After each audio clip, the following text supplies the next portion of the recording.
everyone, and welcome to another deep dive. This time it's all about reading and the benefits of it. Hmm. Our source material is this really fun podcast discussion, Okay. and they went over, all the reasons why reading is good for you, but what does that even mean? Right. So that's what we're going to dig into today, going deeper Okay. beyond the surface to see what's going on. I think you'll be surprised by how reading shapes us. Yeah. The podcast that we're looking at even mentions a study about how reading to infants can actually boost their vocabulary, which is wild. I know, isn't that crazy? They can't even talk yet. Right. But it makes you think, what about us grown-ups? Yeah. The source material talked a lot about how reading can be like traveling the world without leaving your couch. Yeah, it really is like a form of mental travel. Hmm.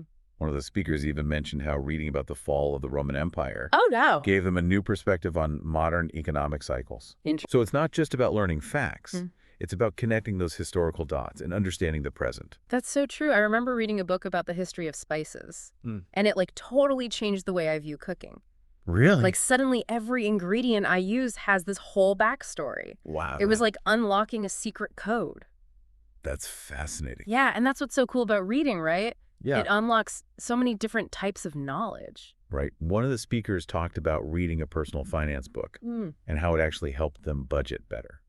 Huh. So it proves that reading can be incredibly practical too. Okay, so we've got travel history, practical skills, but what about creativity? Does reading actually make you more creative? The source definitely seemed to think so. Okay. They described reading, especially fantasy, as being like watching a movie where you are the director. Oh. You get to cast the characters, build the world in your mind. Wow. It's so stimulating for the imagination. Yeah, that reminds me of the sci-fi book I read about time travel. It made me think about all these different paths my life could have taken based on, different choices. Right. It was like a mental choose your own adventure. That's a perfect example of how reading can push us to think outside the box. Yeah. But even if you're not reading sci-fi, any type of fiction can spark those what-if questions Right. and make us consider different perspectives. So it's like mental exercise, kind of like a workout for your brain. Exactly. And just like exercise, reading can help us manage stress. Really? There was a 2009 study by the University of Sussex that found that reading can actually lower your heart rate and reduce muscle tension. That's crazy. They even compared it to the calming effects of meditation. I get that when I'm feeling overwhelmed, there's nothing like escaping into a good book. Right. It's like hitting the pause button on reality for a little while. It is. And, the speakers in the podcast even talked about reading before bed to relax and unwind. It's like giving your mind permission to unplug from the day's stresses. Do you think that's actually helpful, though? Or is it just avoiding your problems? Sometimes I feel like I use reading as a way to procrastinate dealing with real life. That's a good point. I think there's a balance, right? It's healthy to take breaks and unwind. Sure. But we can't just hide in books forever. Right. Maybe it's about being mindful of why we're reading. Or are we genuinely seeking relaxation? Right. Or are we avoiding something? That's a good distinction. Yeah. So escaping into a book can be beneficial, Yeah. but it's important to be aware of our motivations. Definitely. Okay, what else did this podcast highlight? Well, they discussed how reading helps strengthen our focus, Okay. which is so crucial in our distraction-filled world. That's true. Think about it. We're constantly checking our phones, juggling multiple tasks.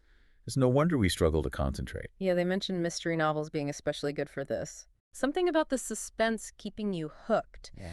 But I've always found that even with nonfiction, you have to really focus to grasp those complex ideas. Absolutely. Whether you're piecing together clues in a thriller or absorbing information in a scientific study, Yeah. reading demands sustained attention. And the more we read, the stronger those attention muscles become. I wonder, does the type of reading impact our focus differently? Oh, interesting. Is reading a novel better for focus than, say, scrolling through social media? I'd say so. Okay. Social media is designed to be fragmented and attention-grabbing, Right. constantly pulling us in different directions. Yeah. A novel, on the other hand, requires us to immerse ourselves in a single narrative, to follow the plot and the character's development. It's a much more focused form of engagement. That makes sense. It's like the difference between snacking on junk food versus sitting down to a nourishing meal. Exactly. And speaking of nourishing, the podcast also touched on how reading can actually make us more empathetic. and understanding of others. I was surprised by that one. How does reading fiction translate to real-life empathy?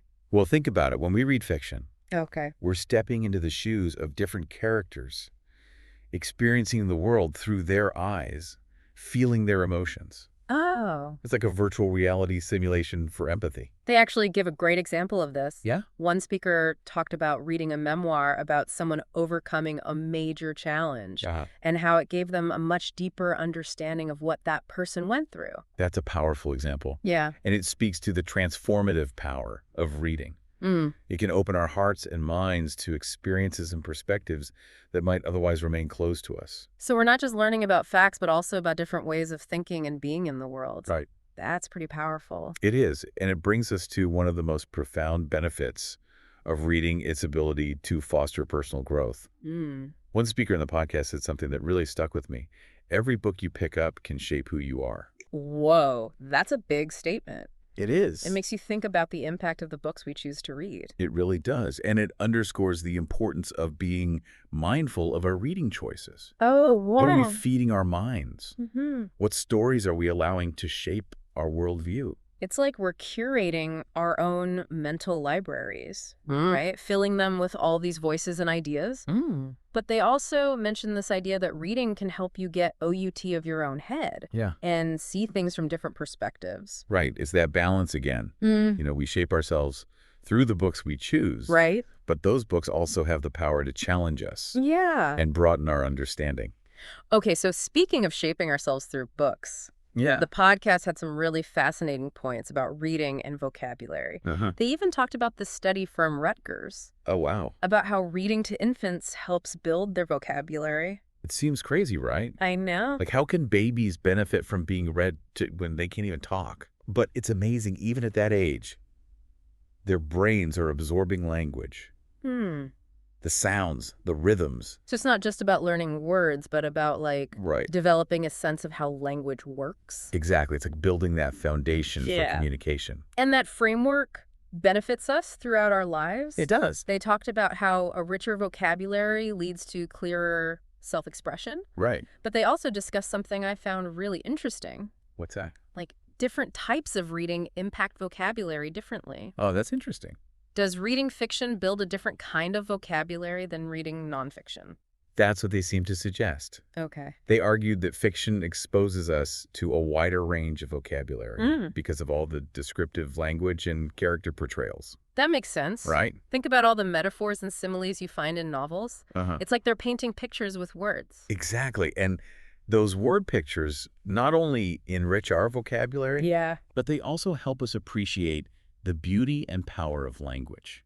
So reading fiction is like a masterclass in creative writing. I like that. I like that too. But they also talked about reading in other languages. They did. One of the speakers shared their experience learning Spanish through reading. Oh, cool. They started with simple children's books. Okay.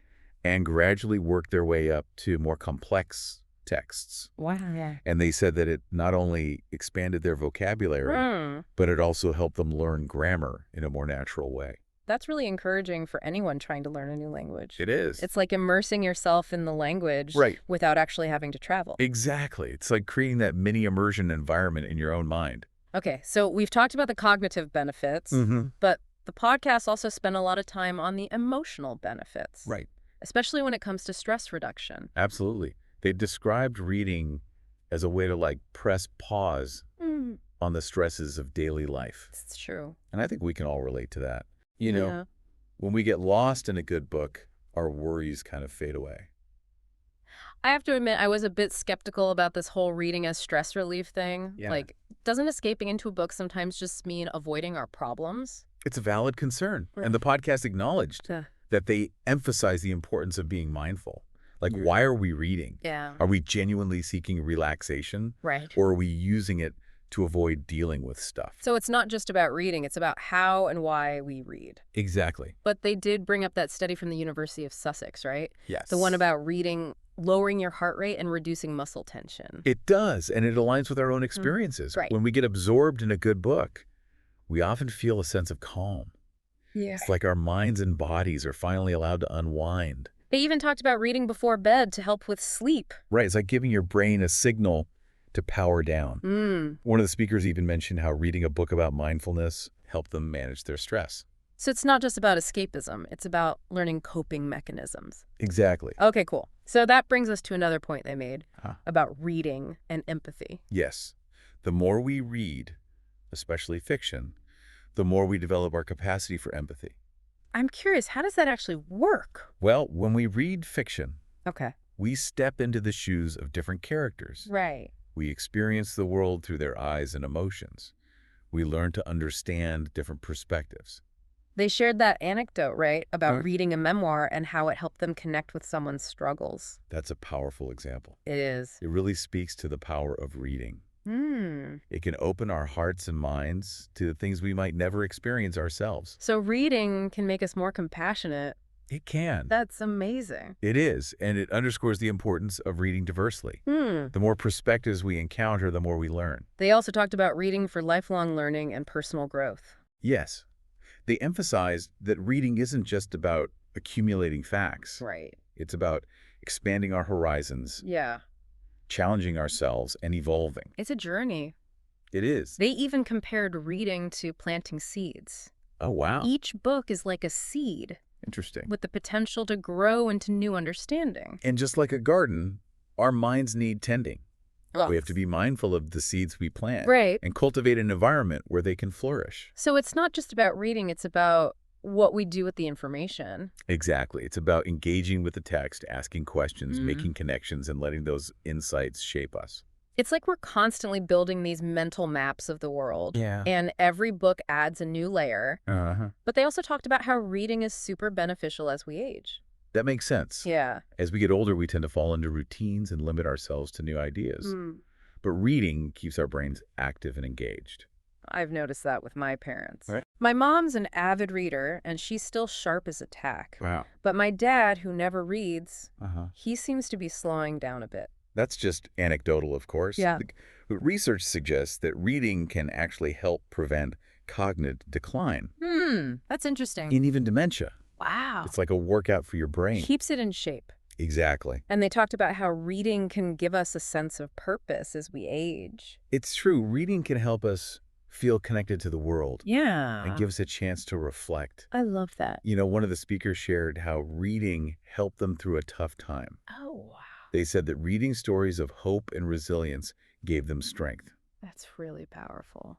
It reminds us that reading isn't just passive. Right. It can be a source of comfort and inspiration. Definitely. And they ended the podcast with this great line. Okay. Every time you open a book, you're not just reading, you're growing, you're learning, you're becoming better. That's a perfect way to sum it up. It is. It reminds us that reading is a journey. A lifelong journey. So as we finish up this deep dive into reading, we're left with a sense of possibility. Yeah. Reading is more than just a hobby. It's a way to enrich our minds and shape who we are. It really is. And so with that in mind, I want to leave you with a question to think about. Okay. What one book has had the biggest impact on your life? What a great question. And why we encourage you to keep reading. Yes. Knowing that each book is an adventure waiting to happen.